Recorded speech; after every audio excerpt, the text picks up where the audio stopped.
ഗുരുതര ആരോപണങ്ങളുമായി കർണാടക ഉപമുഖ്യമന്ത്രിയും കോൺഗ്രസ് നേതാവുമായ ഡി.കെ. ശിവകുമാർ ഇപ്പോൾ രംഗത്ത് വന്നിരിക്കുകയാണ്. കേരളത്തിൽ വെച്ച് തനിക്കും മുഖ്യമന്ത്രി സിദ്ധരാമയ്യയ്ക്കുമെതിരെ ദുർമന്ത്രവാദം നടക്കുന്നു എന്നാണ് ഡി.കെ. ശിവകുമാർ ആരോപിച്ചിരിക്കുന്നത്. കണ്ണൂരിലെ രാജരാജേശ്വരി ക്ഷേത്രത്തിനടുത്ത് വെച്ചാണ് നടത്തിയതെന്നും ശിവകുമാർ ആരോപിച്ചു. വ്യാഴാഴ്ച രാത്രി വാർത്താ സമ്മേളനത്തിലാണ് കർണാടക ഉപമുഖ്യമന്ത്രിയും സംസ്ഥാന കോൺഗ്രസ് അധ്യക്ഷനുമായ ഡി.കെ. ശിവകുമാർ ആരോപണങ്ങളുമായി എത്തിയത്. കർണാടക സർക്കാരിനും മുഖ്യമന്ത്രി സിദ്ധരാമയ്യയ്ക്കും തനിക്കുമെതിരെ കേരളത്തിൽ മൃഗബലി അടങ്ങുന്ന ശത്രു ഭൈരവിയാഗം നടക്കുന്നതായാണ് ശിവകുമാർ ആരോപിച്ചത്. കർണാടകത്തിലെ കോൺഗ്രസ് സർക്കാരിനെ താഴെയിറക്കുന്നതിനു വേണ്ടിയാണ് ഇത്തരത്തിൽ ദുർമന്ത്രവാദവും യാഗങ്ങളും നടത്തിയതെന്നാണ് ശിവകുമാർ പറയുന്നത്. സദാശിവനഗറിലെ വീട്ടിൽ വെച്ച് മാധ്യമപ്രവർത്തകരോട് സംസാരിക്കുകയായിരുന്നു അദ്ദേഹം. ആരാണ് ഇതിന് പിന്നിലെന്ന് അറിയാമെന്നും ശിവകുമാർ കൂട്ടിച്ചേർത്തു. തങ്ങൾക്കെതിരെ ശത്രുഭൈരവിയാഗം നടത്താൻ കേരളത്തിൽ നിന്നുള്ള തന്ത്രികളെ ഉപയോഗിക്കുന്നു എന്നാണ് ആക്ഷേപം. കണ്ണൂരിലെ രാജരാജേശ്വരി ക്ഷേത്രത്തിന് അടുത്തുള്ള ഒറ്റപ്പെട്ട സ്ഥലത്ത് വെച്ചാണ് മന്ത്രവാദ ചടങ്ങുകൾ നടക്കുന്നതെന്നും ഡി.കെ. ശിവകുമാർ പറഞ്ഞു.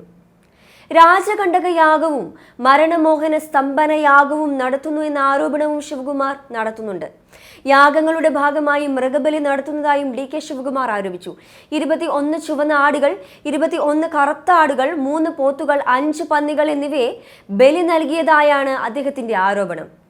അഘോരികളാണ് ഈ യാഗങ്ങൾ നടത്തുന്നതെന്നും ശിവകുമാർ ആരോപിച്ചു. ബി.ജെ.പിയോ ജെ.ഡി.എസ് ആണോ ഈ ദുർമന്ത്രവാദത്തിന് പിറകിലെന്ന ചോദ്യം ഉയർന്നപ്പോഴാണ് ആരാണ് ഇതിന് പിന്നിലെന്നത് തങ്ങൾക്ക് അറിയാമെന്ന് അദ്ദേഹം പറഞ്ഞത്. കഴിഞ്ഞ വർഷമാണ് കർണാടകത്തിൽ കോൺഗ്രസിന്റെ നേതൃത്വത്തിലുള്ള സർക്കാർ അധികാരത്തിലേറിയത്.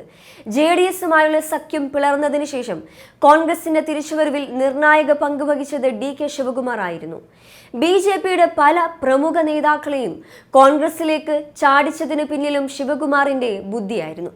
തെരഞ്ഞെടുപ്പിൽ വൻ വിജയം നേടിയതിന് പിറകെ ആരായിരിക്കണം മുഖ്യമന്ത്രി എന്നതായിരുന്നു കോൺഗ്രസിലെ തർക്കം. സിദ്ധരാമയ്യയും ഡി.കെ. ശിവകുമാറും ഒരേപോലെ മുഖ്യമന്ത്രി സ്ഥാനത്തിന് അവകാശവാദം ഉന്നയിച്ചിരുന്നു. ഒടുവിൽ ഒത്തുതീർപ്പ് വ്യവസ്ഥയിലാണ് സിദ്ധരാമയ്യ മുഖ്യമന്ത്രിയും ശിവകുമാർ ഉപമുഖ്യമന്ത്രിയും ആയി കോൺഗ്രസ് സർക്കാർ അധികാരത്തിലേറുന്നത്. ഇക്കാര്യത്തിൽ ഭയമുണ്ടോ എന്ന ചോദ്യത്തിന് അതിൽ നിന്നൊക്കെ രക്ഷ നേടാനാണ് തനിക്ക് ഇത്രയും രക്ഷാകവചങ്ങൾ എന്നായിരുന്നു ഡി.കെയുടെ മറുപടി. തളിപ്പറമ്പ് രാജരാജേശ്വരി ക്ഷേത്രത്തിൽ കർണാടകയിലെ രാഷ്ട്രീയ നേതാക്കൾ സന്ദർശനം നടത്താറുണ്ട്. കോൺഗ്രസിനെ താഴെയിറക്കാൻ എതിരാളികൾ ദുർമന്ത്രവാദത്തെ കൂട്ടുപിടിക്കുകയാണെന്നാണ് മന്ത്രിയുടെ വാദം. അതേസമയം ഡി.കെ. ശിവകുമാറിന്റെ മൃഗബലി ആരോപണത്തിൽ വിവരശേഖരണത്തിനായി കർണാടക ഇന്റലിജൻസ് ഉദ്യോഗസ്ഥർ കണ്ണൂരിൽ ഇതിനകം എത്തിയിട്ടുണ്ട്. 5 അംഗ സംഘമാണ് അന്വേഷണത്തിനായി എത്തിയിട്ടുള്ളത്. പയ്യന്നൂരും തളിപ്പറമ്പും കേന്ദ്രീകരിച്ചാണ് അന്വേഷണം പുരോഗമിക്കുക. ഡി.കെ. ശിവകുമാർ ആരുടെയും പേര് തുറന്നു പറഞ്ഞില്ല എങ്കിലും രാഷ്ട്രീയക്കാരന്റെ ആജ്ഞപ്രകാരമാണ് ചടങ്ങുകൾ നടക്കുന്നതെന്ന് അദ്ദേഹം അവകാശപ്പെട്ടു. അതേസമയം ഈ ആരോപണങ്ങളെയെല്ലാം തള്ളിക്കളഞ്ഞിരിക്കുകയാണ് യോഗക്ഷേമ സഭാധ്യക്ഷൻ അക്കീരമൻ കാളിദാസ ഭട്ടതിരിപ്പാട്. ശിവകുമാറിന്റേത് രാഷ്ട്രീയ ഗിമ്മിക്കാണ്, ആരോപണം അടിസ്ഥാനരഹിതമാണെന്നും പറഞ്ഞ അക്കീരമൻ ഭട്ടതിരിപ്പാട് ഹൈന്ദവ സമൂഹത്തിൽ ഇത്തരം വികലമായ കാര്യങ്ങളില്ല എന്നും കൂട്ടിച്ചേർത്തു. കർണാടകയിൽ നിന്നുള്ളവരാണ് ഇതിന് പിന്നിലെന്നാണ് അദ്ദേഹം ആരോപിച്ചതെങ്കിലും അന്ധവിശ്വാസത്തിന്റെ അങ്ങേ അറ്റത്തെ ആരോപണമാണ് അദ്ദേഹം നടത്തിയിട്ടുള്ളത്. അതുകൊണ്ട് തന്നെ കേരള ജനതയ്ക്ക് അതൊരു അപമാനകരമായ ഒരു വിഷയം കൂടിയാണ്.